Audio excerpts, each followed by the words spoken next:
ಎಲ್ಲರಿಗೂ ನಮಸ್ಕಾರ. ಇವತ್ತು ಜಾನಕಿ ಅಮ್ಮ ಅವರು ವಿಧಿವಶರಾಗಿದ್ದಾರೆ. ಅವರು ಕೊಟ್ಟಿರುವಂಥ ಕೊಡುಗೆ ತುಂಬ ಅಪಾರ. ಭಾರತೀಯ ಸಿನಿಮಾ ರಂಗಕ್ಕೇ ಒಂದು ಅತ್ಯಂತ ದೊಡ್ಡ ನಷ್ಟ ಅಂತ ಹೇಳಿದ್ರೆ ತಪ್ಪಾಗೋದಿಲ್ಲ. ಅವರು ಕೊಟ್ಟಿರುವಂಥ ಹಾಡುಗಳು, ಅವರು ಹಾಡಿರುವಂಥ ಹಾಡುಗಳು ನಮ್ಮೆಲ್ಲರ ಮನಸ್ಸಲ್ಲಿ, ಹೃದಯದಲ್ಲಿ ಅಚ್ಚಳಿಯದೆ ಉಳಿದಿದೆ. ಈಗಲ್ಲ, ಇನ್ನು ಸಾವಿರಾರು ವರ್ಷಗಳ ಕಾಲ ಅವರ ಹಾಡುಗಳು ನಮ್ಮ ಕಿವಿಗಳಿಗೆ ಕೇಳೋಕ್ಕೆ ಸಿಗುತ್ತೆ. ಎಷ್ಟೇ ಜನ್ರೇಷನ್ ಬಂದರೂ ಇವ್ರು ಮಾಡಿರುವಂಥ ಸಾಧನೆ ಮಾಡೋದು ತುಂಬ ಕಷ್ಟ ಇದೆ.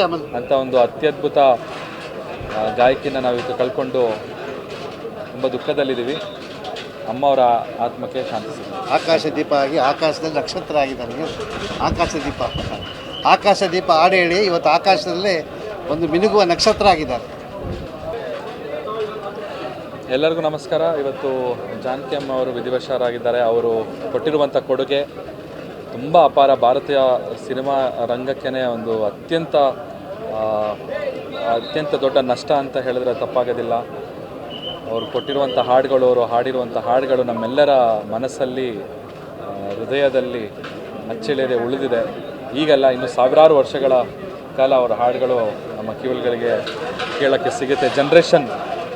ಎಷ್ಟೇ ಜನ್ರೇಷನ್ ಬಂದರೂ ಇವ್ರು ಮಾಡಿರುವಂಥ ಸಾಧನೆ ಮಾಡೋದು ತುಂಬ ಕಷ್ಟ ಇದೆ. ಅಂಥ ಒಂದು ಅತ್ಯದ್ಭುತ ಗಾಯಕಿನ ನಾವಿವತ್ತು ಕಳ್ಕೊಂಡು ತುಂಬ ದುಃಖದಲ್ಲಿದ್ದೀವಿ. ಅಮ್ಮ ಅವರ ಆತ್ಮಕ್ಕೆ ಶಾಂತಿ ಸಿಗುತ್ತೆ. ಆಕಾಶದೀಪ ಆಗಿ ಆಕಾಶದಲ್ಲಿ ನಕ್ಷತ್ರ ಆಗಿದ್ದಾನೆ. ಆಕಾಶದೀಪ ಹಾಡು ಹೇಳಿ ಇವತ್ತು ಆಕಾಶದಲ್ಲೇ ಒಂದು ಮಿನುಗುವ ನಕ್ಷತ್ರ ಆಗಿದ್ದಾರೆ.